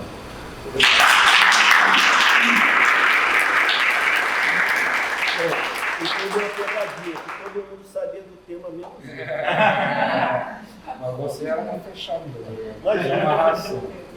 Virou uma ração. E não percam, veio à tarde. À tarde tem alguma coisa bem legal para você. A tarde começa às 14 horas, a gente não pretende atrasar. Teve uma questão, né? Que o pessoal do Sebrae ficou muito preocupado com o número de inscrições, porque esse ambiente aqui suporta 100 pessoas. E aí a gente topou fazer até 100, eles toparam fazer até 150, porque a gente sempre sabe que tem uma quebra. E aí ontem, no final da tarde, ou durante a tarde, parece que algumas pessoas da prefeitura, da Secretaria de Cultura, que foram se inscrever, já estava fechada a plataforma para receber a inscrição. Aí a gente ajeitou aqui em cima uma transmissão ao vivo. Então, se a gente tiver até 200 pessoas aqui, hoje à tarde, vai comportar. Até aqueles que não se inscreveram podem vir. Então, se vocês puderem nos ajudar a compartilhar aí, certo? Porque tem 150 pessoas inscritas, o ambiente aqui cabe 100, e a gente imagina que pode, não sabe, se vem a 150, se não vem, se vem menos, se vem 150 mais pessoas além das 150. Então aí a gente está preparado para qualquer situação, certo? E aí, abrir para a pergunta, mas só um detalhe que me chamou a atenção aqui, que a Kátia comentou que o primeiro seminário de Economia da Cultura, quando o Rômulo nos ajudou a organizar, o tema era a intangibilidade na cultura. Como criar métricas. Como criar métricas para a cultura, para que a gente pudesse conversar com as outras áreas e mostrar em números também a nossa realidade. E naquele momento, aquilo era uma coisa muito muito longe, era muito intangível. A gente estava falando de uma coisa que era intangível, a gente não conseguia. E o interessante é que veio, uma das mesas, estava presente o Leandro Valiati. O Leandro Valiati, naquela época, um pesquisador da Universidade Federal do Rio Grande do Sul, e olha que interessante, ele estava se dedicando, ele mostrou para a gente, ele estava construindo uma fórmula para avaliar uma ação cultural. Então você colocava dentro dessa fórmula uma série de variáveis, fazia um cálculo e chegava no final, te dava um número. E aquele número ia dizer se você estava sendo efetivo ou não no seu projeto. O fato é que essa fórmula me parece, não sei se você conhecia essa história. Eu conheço ele. Sim, o Leandro, mas a história da fórmula. Não, a fórmula sim não, mas hoje o impacto da cultura é possível. Exatamente. Mas olha só, o Leandro estava propondo uma fórmula. Aquela fórmula, daquele jeito, ele mostrou para a gente todo o raciocínio para chegar, e tinha uma lógica enorme. Só que aquela fórmula não vingou. Ela não vingou daquele jeito. Porém, o Leandro é o cara que produziu o relatório, agora que o Itaú Cultural soltou, em que mostrou que que a cultura, que o setor cultural teve uma importância maior no PIB que a própria indústria automobilística. Né? Então você veja que foi para cá e agora ele chegou, ele tem um trabalho consolidado, que não tem como a gente, enfim, não aceitar qualquer um dos dados que está ali. Ele está comprovado. Hoje o setor cultural está nesse momento, não sei se é agora 2023, mas esteve gerando mais emprego, gerando mais renda que a própria indústria automobilística. E para chegar nisso não foi fácil. Você fazer todo um apanhado sobre a questão da cultura e trazer mais. Olha que interessante. Foi tentativa, não foi por aqui, foi por ali e se achou um caminho. Né? E eu acho que isso é um pouco da nossa trajetória desde sempre. A gente está sempre tentando achar fórmulas, achar soluções, desbravar. Às vezes a gente acha que é por aqui, mas foi por ali. Né? Esse seminário aqui é a prova disso. A gente achava que ia ser o caminho e ele está aqui configurado de forma totalmente diferente do que ele foi imaginado no início, apesar de que no início o que a gente queria era isso, ter um momento de... Mas é assim que funcionam as coisas na cultura, né? É só uma observação que eu quero fazer e abrir. A gente tinha se proposto entre 9 e 11h30, atrasou, já são 11h15.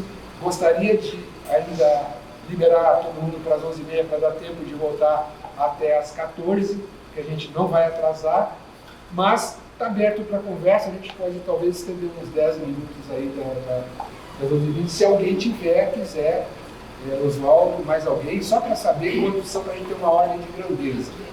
Molina e Cláudio. E eu vou te falar uma coisa, não vai... vai vir coisas substanciosas. Essas três figuras aí não é gente que pensa em raciocínio. Então, vamos fazer pela ordem mesmo, conforme cada um. Então, o Oswaldo, o Alexandre Molina e depois o Cláudio. Bom, meu nome é Oswaldo Santos, estou no processo. Eu sou engenheiro, a propósito. E também hoje me considero um engenheiro social e paracultural envolvido dentro da cultura popular. Mas isso para mim me fez uma reflexão muito interessante, foi da minha época, ditadura militar.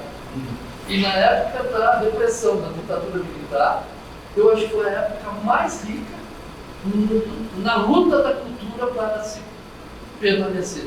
Eu acho que foi uma época muito rica e depois eu vivenciei isso como jovem, né, vivenciando a cultura, saindo das cinzas e lutando. Eu acho que Gilberto Gil está aí, né, saindo dessas cinzas.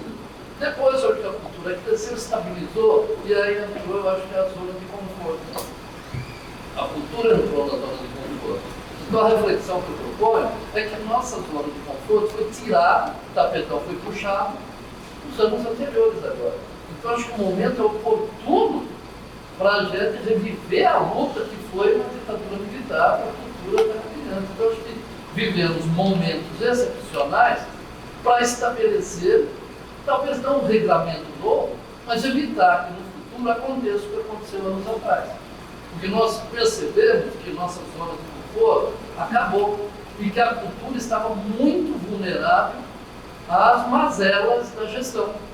Eu acho que essa é uma reflexão profunda a ser feita para que não aconteça de novo. Hoje estamos muito bem, 10 bilhões, mas não pode ser que daqui a 10 anos volte de novo a 500 milhões. E aí a cultura fica como? O direito, não é? Os direitos culturais vão para a cultura de novo. Eu acho que é uma reflexão para todos nós e aproveitar esse momento para criar bases para que não repita. Vamos emendar uma na outra, só para daí deixar eles à vontade. Se alguém não se sentir ou quiser, daí, pode daí, né, não se sentir contemplado na resposta, pode chamar e perguntar, enfim, isso aí pode ser. Eu me chamo Alexandre Molina, eu sou artista da dança, professor da Universidade Federal de Uberlândia, do curso de graduação em dança, e estou desde 2017 também na função de diretor de cultura da UF. Eu quero agradecer as falas de vocês e agradecer ao Hugo e toda a equipe do Balai pela realização de mais um evento tão importante. É muito bacana ver essa continuidade, os desdobramentos, sabemos os desafios para fazer um evento dessa natureza. Então, a nossa presença aqui não é somente para também se beneficiar desse encontro, mas também para registrar o nosso apoio e o agradecimento pelo engajamento de vocês. Eu fiquei bastante estimulado pelas falas e gostaria de trazer aqui uma reflexão, uma contribuição. Acho que um dos avanços também, e pensando aqui no nosso contexto, Kátia, que tem a ver com os desdobramentos dos outros seminários que você mencionou, foi a criação de uma disciplina, ainda que em caráter optativo, uma disciplina na Faculdade de Direito que propõe uma discussão dessa relação entre cultura e direito, né, sobre os direitos culturais. E eu acho que isso é um avanço, a gente precisa agora provocar para que ela se torne, de fato, uma disciplina aplicada durante a formação dos estudantes e das estudantes da Faculdade de Direito da UF. Mas eu fiquei pensando muito sobre esse período dessa tentativa de apagamento da cultura, e eu concordo, acho que isso é impossível, mas houve um momento de sofrimento muito grande, de agonia muito grande dos agentes culturais, e aí eu ficava pensando sobre uma questão nesse processo todo, por estar diretamente no contexto da cultura, atuar profissionalmente nessa área, formar jovens artistas nesse campo, etc. Mas por conta também da pandemia, eu acabei me conectando muito com a família, porque a gente, por conta do distanciamento físico, a gente não podia participar de outras ações, eu acabei conectando muito com a família e fui percebendo no contexto familiar de pessoas que não são artistas, que não são agentes culturais, como que essas pessoas estavam percebendo essa situação em que a gente tinha aí uma transformação do Ministério da Cultura em uma secretaria, essa secretaria que acabou mudando de ministério várias vezes, ou seja, falando numa linguagem que a gente entende muito bem, esse descaso por parte do governo anterior em relação à cultura e de que maneira que isso impactava na vida das pessoas ali que estavam perto de mim e que não eram agentes culturais. E esse texto nunca vinha. Que diferença isso fez para isso? Exatamente. A grande questão é que diferença isso fazia na vida das pessoas. Talvez arriscando uma resposta ou outra, as pessoas poderiam dizer, agora que a gente está isolado, a gente assiste série, mais série na TV, a gente ouve mais música, a gente lê mais livros, e talvez as pessoas pudessem perceber o tanto que a cultura está completamente embrenhada no nosso dia a dia, na nossa vida, né? Mas aí eu fico pensando na importância também, olhando para esse processo político que a gente vem vivendo aí nos últimos anos, em que a cultura ela foi objeto de ataque, mas ela também foi utilizada como estratégia para coaptar pessoas, votos em prol de determinados projetos. Como que a gente poderia, talvez, pensar, não sei se numa retomada de uma profunda articulação entre cultura e educação, para que a gente possa, de fato, trazer essa pauta no dia a dia das pessoas, nessa perspectiva, não só do reconhecimento da cultura, né, e dos direitos culturais e da importância dos direitos culturais, mas dessa percepção no dia a dia. Quando a gente vai para as comunidades tradicionais, isso é evidente. A gente não precisa nem trazer isso como pauta, porque isso já está, já é, né? Mas quando a gente se desloca dos contextos das culturas tradicionais e vamos perceber em outras possibilidades de acontecimento cultural, a sensação que eu tenho nessa percepção ainda muito tímida e dentro de uma certa bolha, de que essa compreensão ela não é evidente, né? Então, penso aí que talvez seja uma questão para a gente pensar, para a gente trazer o nosso trabalho também no dia a dia como agentes culturais. Obrigado. Vamos lá, Paulo. Vou chegar ao bloco mais próximo aqui, talvez minha projeção de voz já não fica possível bastar. Meu nome é Cláudio Henrique, sou coreógrafo da cidade, formado em artes visuais, formado em filosofia, terminando agora meu doutorado em filosofia. E assim, agradecer primeiro o bem Kátia, todo mundo da live, pelo evento, foi uma coisa que é positiva para a gente aqui, sabe? Mostra os caminhos. Agradecer também a roda de conversa que está acontecendo aí. E assim, tem umas questões que vocês colocaram, tentando fazer um exercício aqui.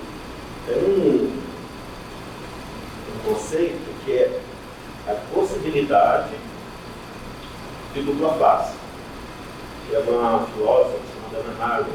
Ela fala do discurso a partir do momento que você consegue discursar de determinada forma, você inverte o discurso e ele acaba reafirmando a discussão do dominante nessa relação. Eu vou tentar fazer esse exercício, não sei se eu vou conseguir, para ver se a gente consegue estimular um pouquinho a conversa. Quando você começa a dialogar sobre o direito, né, no campo conceitual, ou determinado conceito na própria estrutura conceitual mesmo, eu acho que talvez a pergunta que eu faria para nós aqui é qual é o lugar do corpo? Qual é o lugar do corpo? Do corpo nesse lugar. Por quê? Porque às vezes a nossa reflexão, suponhamos assim, Danilo, você fez a pergunta, você fez a pergunta o que é a vida. Eu perguntaria, qual é o lugar da vida no corpo? O debate sobre a economia atrelada à produção cultural estava lá. Estava lá, não era uma questão simplesmente da ordem, também da ordem da repressão e dos mecanismos autoritários, como eu disse, de tentar varrer do território qualquer possibilidade de produção cultural naquele período. Né? Então, pensar, e aí quando eu falo da experiência do passado, essa experiência também da gente entender que corpo é esse que habita esse espaço, esse ambiente.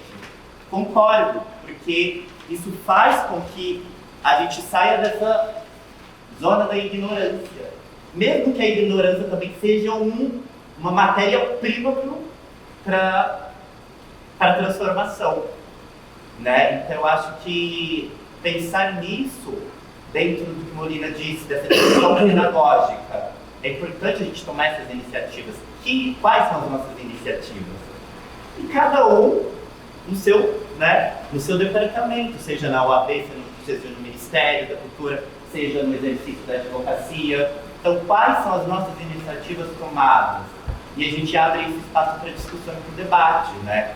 Dentro dessa esfera que é os direitos culturais. Então, eu acho que isso é extremamente importante nos nossos dias atuais, né? A gente trazer esse combustível, né, de engajamento, né?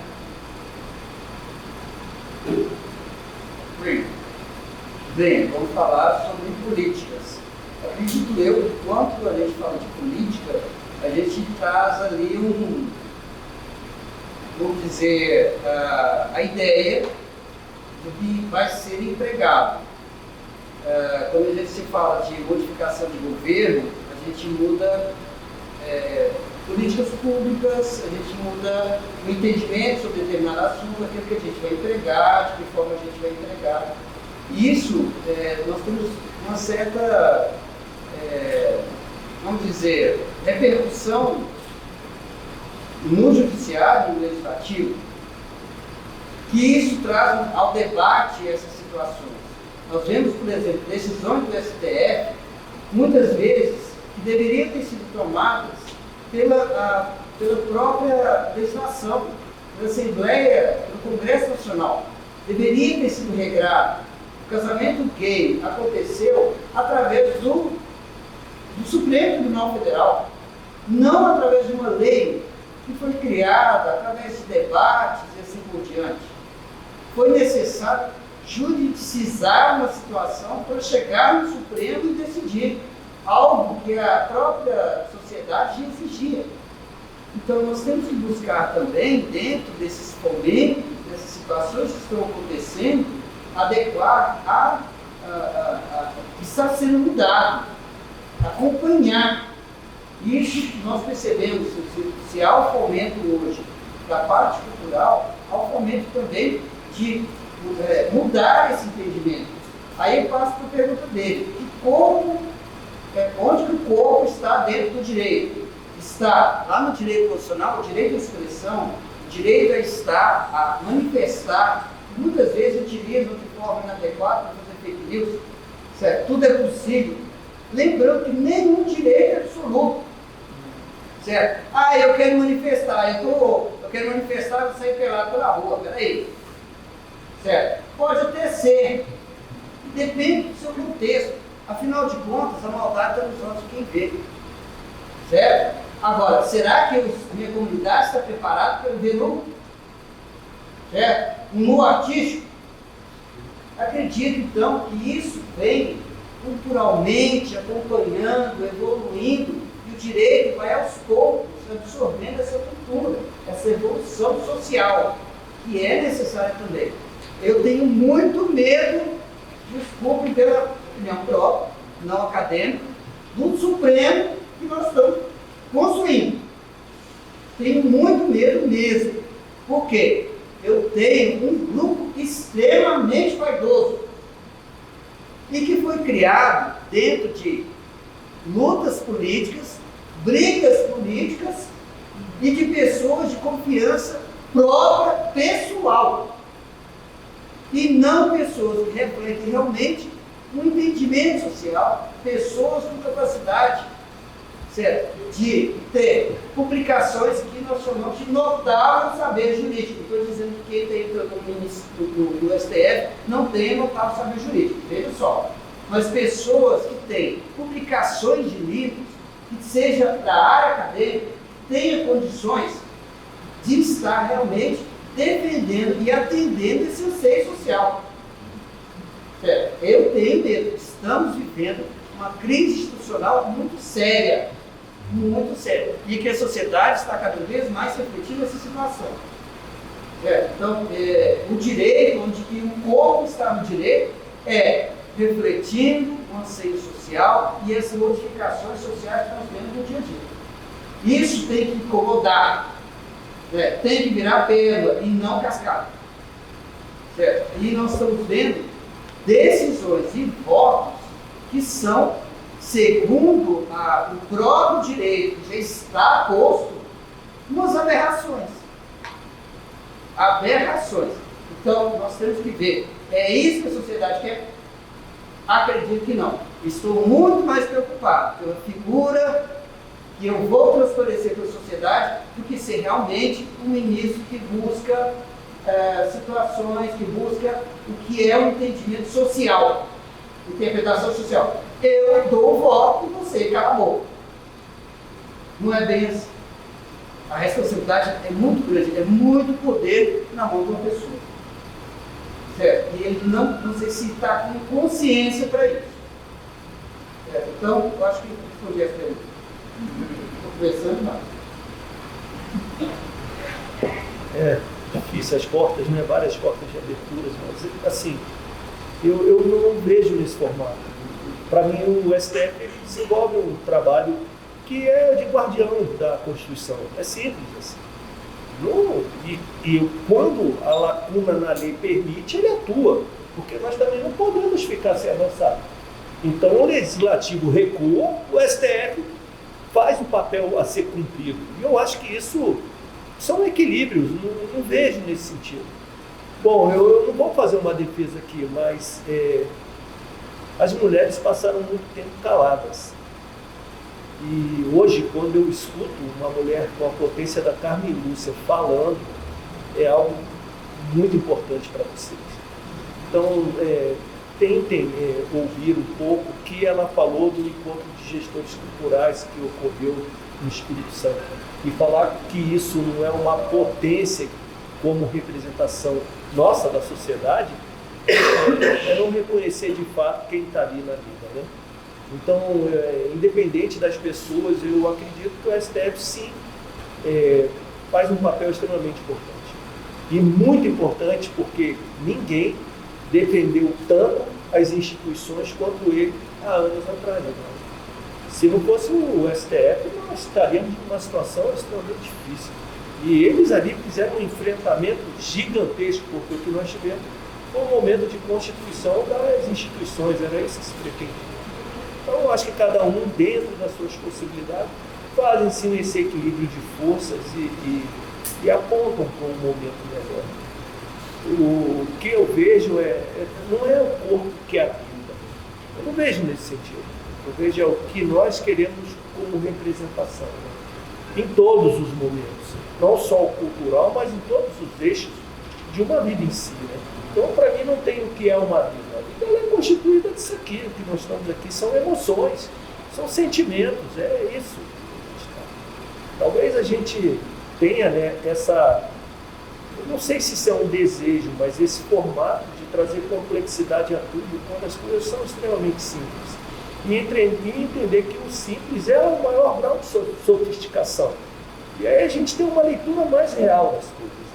Porque senão leva para um ambiente de tanta complexidade que eu começo a não apontar soluções, eu não me ver parte dessas soluções. E para mim a transformação está no ser. O que nós precisamos fazer é procurar formatos colaborativos. Isso que eu vejo de grande importância. Colaborativo não só entre os formatos culturais e a arte, mas com todos os setores, para que a gente tenha de fato robustez para enfrentar, caso ocorram, momentos como esse que nós passamos. E sem a experiência vivida, é impossível a gente criar musculatura para enfrentar momentos de dificuldade como esses. Então, quando a gente supera momentos como esses, e aconteceu na década de 80, eu nasci em Brasília, eu vivi todos esses momentos no Gramado. E foi um combate ali normal. E você entender como isso reflete na mudança toda vez que ocorre a ruptura, a gente para e fala, e agora o que fazer? E eu acho que nós estamos nesse momento. Nós precisamos enxergar de forma colaborativa o que fazer e partir para esse novo momento nosso. E que não seja demorado, porque de 4 anos, nós já estamos chegando no final. Então, é entender de fato. Então não é uma provocação que eu estou fazendo para vocês, é como agir de forma colaborativa para que a gente não chegue no momento desse que chegamos novamente, que está muito latente aí. E esse demais. E esses modelos colaborativos de aproximação que nós estamos fazendo hoje aqui, para mim é o que faz transformação. Para mim é o que pode sair daqui com uma identidade voltada para uma solução, né? Porque não é fácil reconstruir.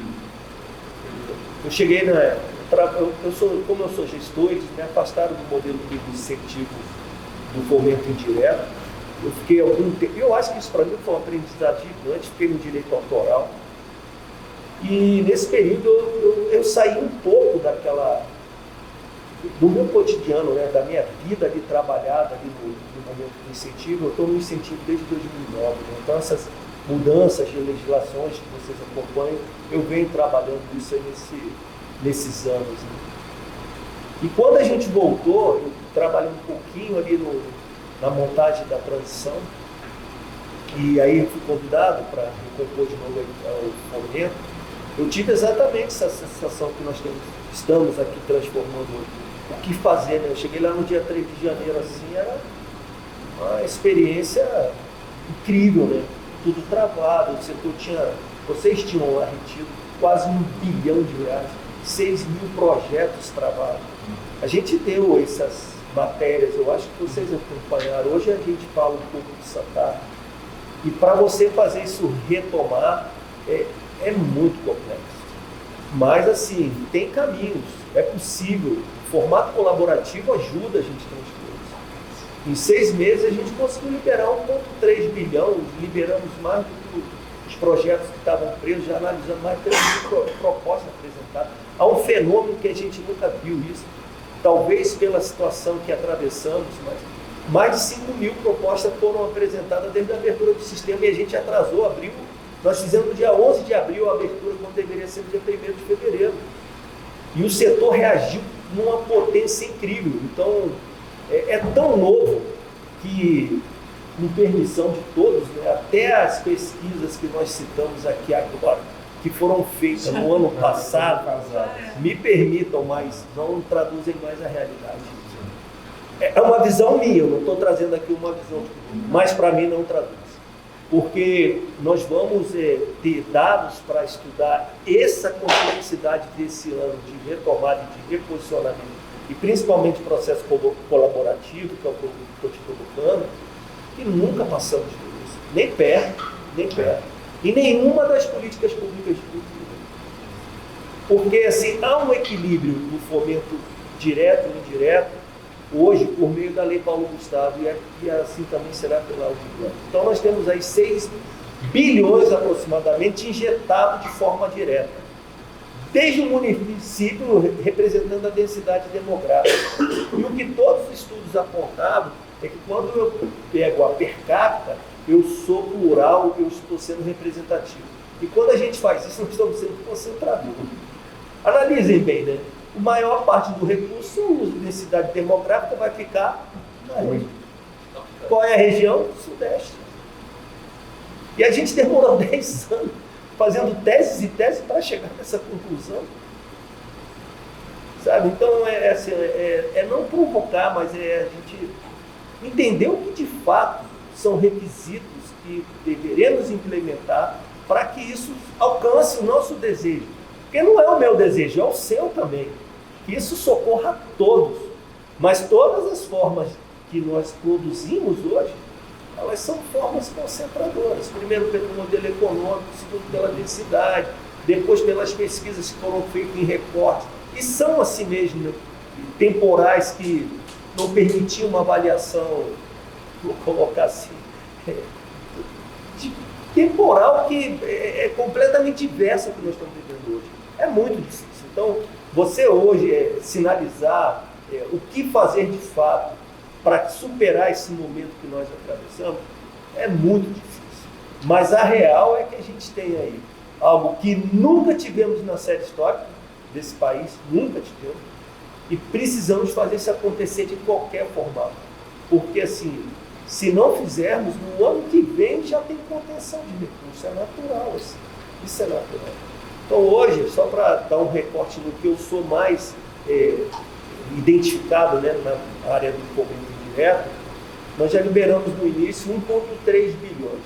Bom, já captamos esse ano algo em torno de 500 milhões. Vocês vão ver o que isso representa em Uberaba aqui hoje à tarde.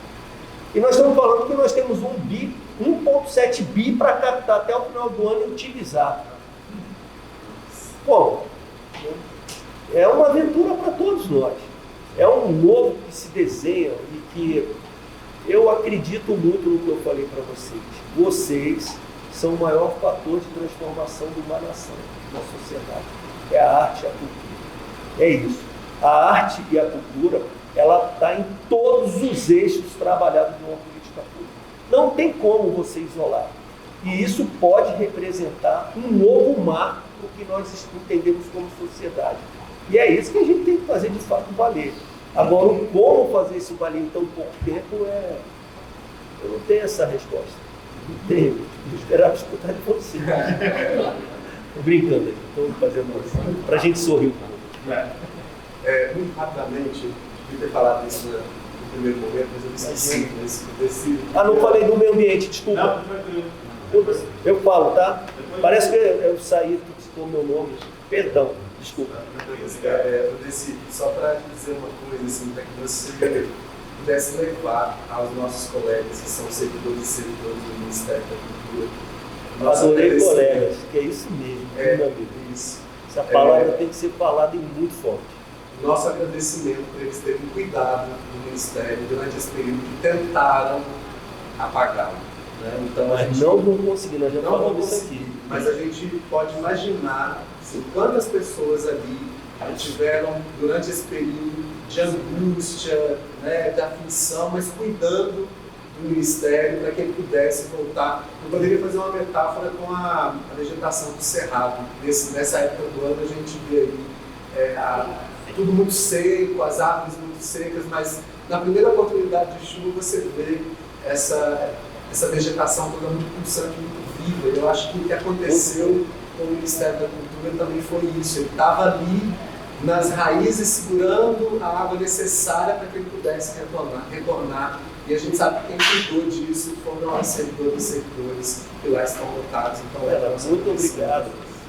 Assim, eu não vou me emocionar. Os colegas se emocionaram. Teve um dia que eu estava fazendo uma fala e eu dei uma travada assim, e o pessoal entendeu, começou a aplaudir. Emoção é incrível, né? A gente não fala, mas a pessoa aplaude. Mas enfim, são guerreiros. Mas essa oportunidade de mudança, nós temos que entender que quem possibilitou foi o nosso voto.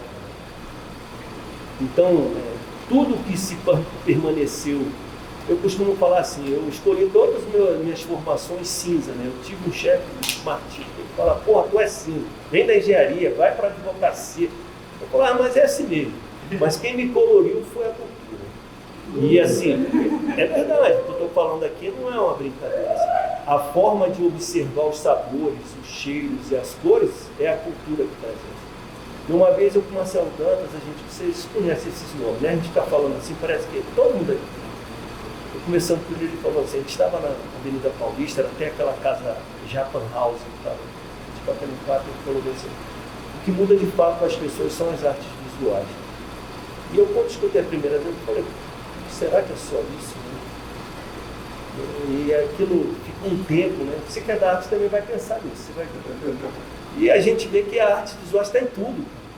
Ela é tudo. Ela compõe tudo no nosso universo de uma forma tão plena que talvez essa frase tenha razão, né?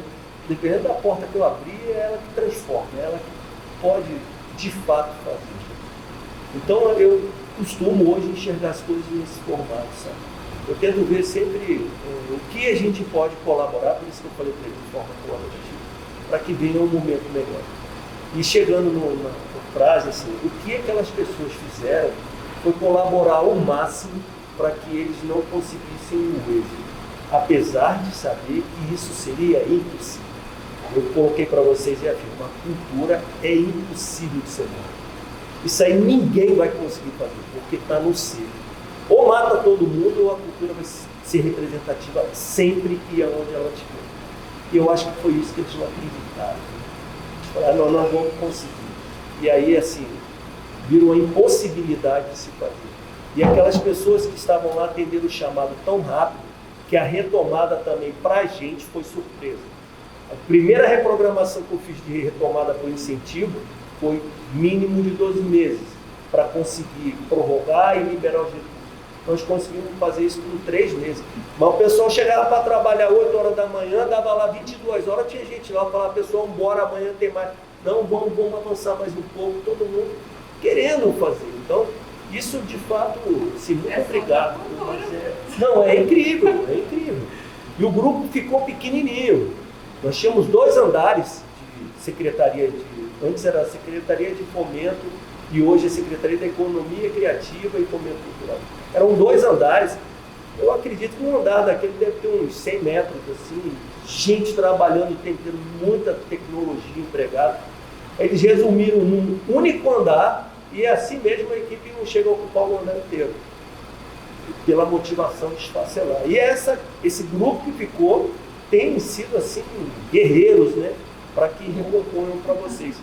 E em Vitória, a gente já, no primeiro encontro que foi em São Paulo, teve aquilo, né? E aí, como é que vai ser, né? É natural, né? É como um namoro, né? Na segunda vez tu olha e fala, será que a gente vai fazer isso? Mas com os progressos que foram tendo e visitando as regiões, cara, o retorno já é muito favorável. As pessoas já identificam que algo foi feito e que eles já podem voltar a fazer o que faziam antes e com muito mais potência para que a gente dessa vez construa gigante. Eu tenho costumado falar isso nos termos que eu tenho soltado para matérias, né? Tem que reconstruir e a reconstrução tem que ser gigante. E é isso que a gente vai tentar fazer por vocês e por todos nós, né? A transformação do ser e fazer com que ele venha com toda essa diversidade que a gente explora. E para mim, cara, é a diversidade que é o que nós temos de melhor e mais potente. Então, sempre explorando isso em todos os setores.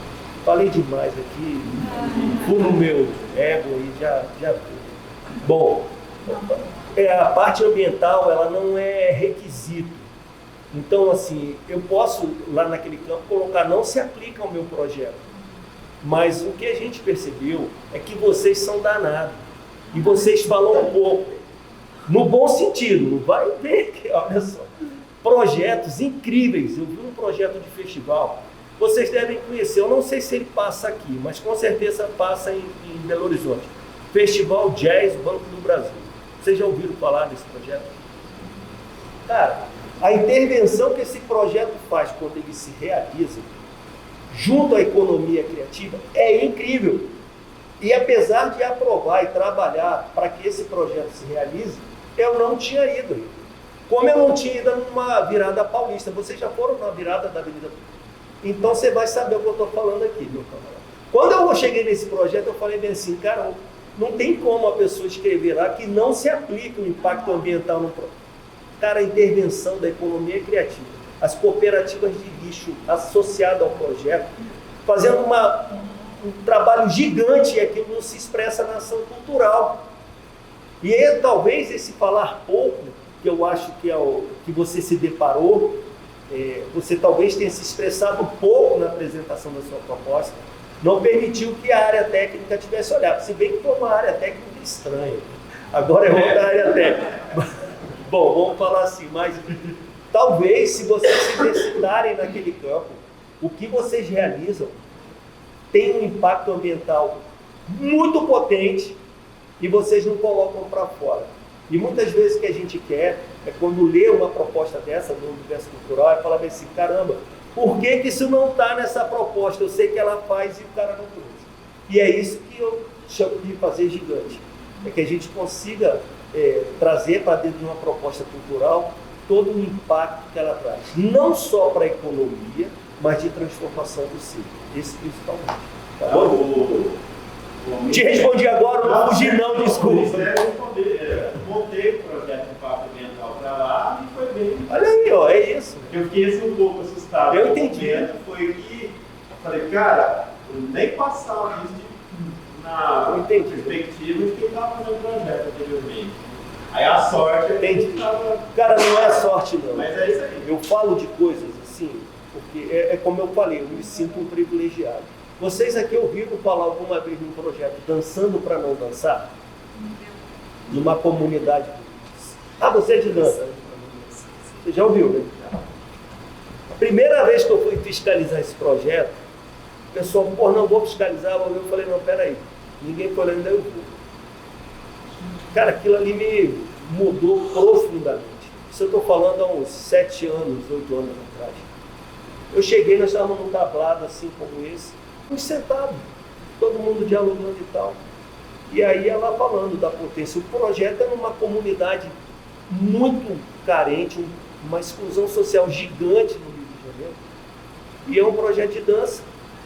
E eu vou me sentir confortável para falar para vocês como eu vi. Depois vocês podem me criticar, não tem problema não. E a gente começando, e ela falou assim, minha maior dificuldade é trazer o jovem para participar desse projeto. E eu não entendi, eu falei, pô, como pode? Projeto gratuito, formando pessoas em balé clássico, em outros tipos de dança, e levando pessoas para o mundo. E ela falou, não, mas quem não deixa é a família.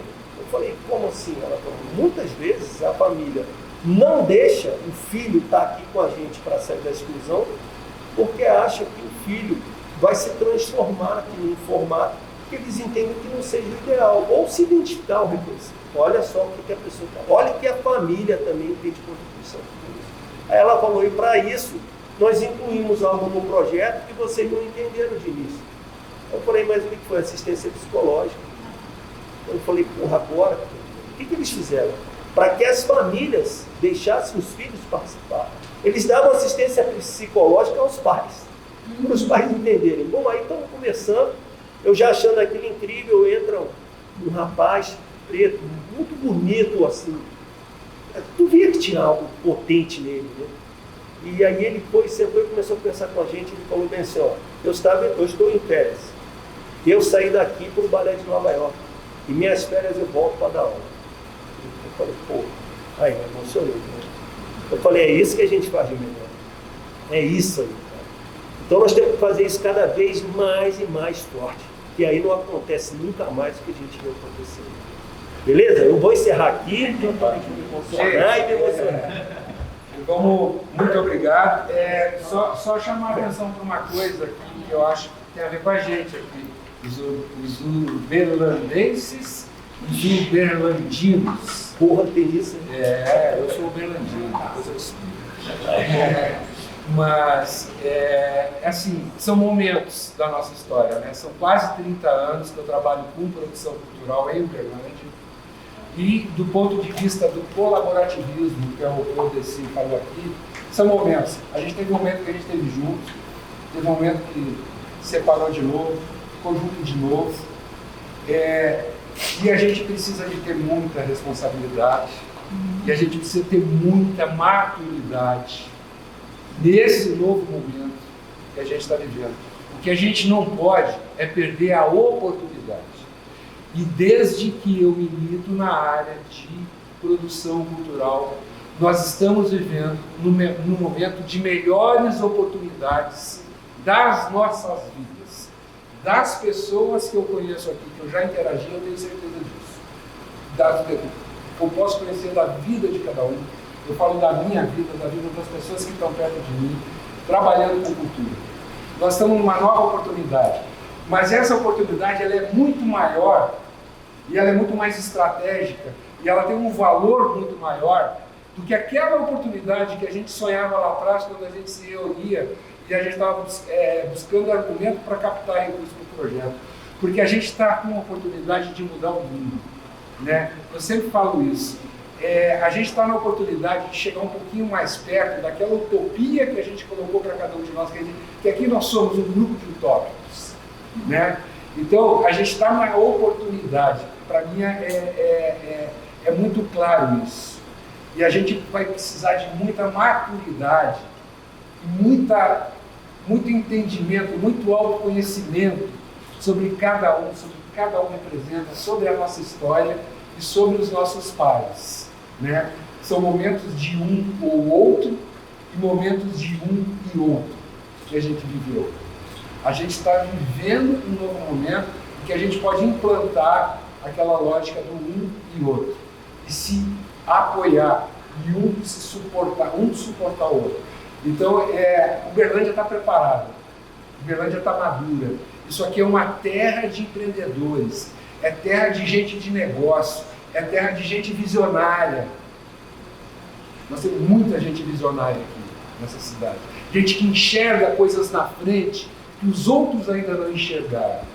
Se a gente conseguir, de novo, achar conexões no que nos une e largar um pouco de lado aquilo que nos afasta, a gente pode fazer desse lugar, isso aqui já é uma referência, mas a gente pode fazer desse território aqui um lugar exemplar, né? Então é isso que me move quando a gente está junto aqui nesses encontros. Eu quero agradecer muito, encarecidamente mesmo, assim, as figuras que eu estou vendo aqui, os rostos, as pessoas que estão aqui, né? Vou parar para não chorar de novo. Vamos almoçar e às 14 horas a gente está aqui. Por favor, divulguem que Sila está aqui, tem um espaço ali para receber.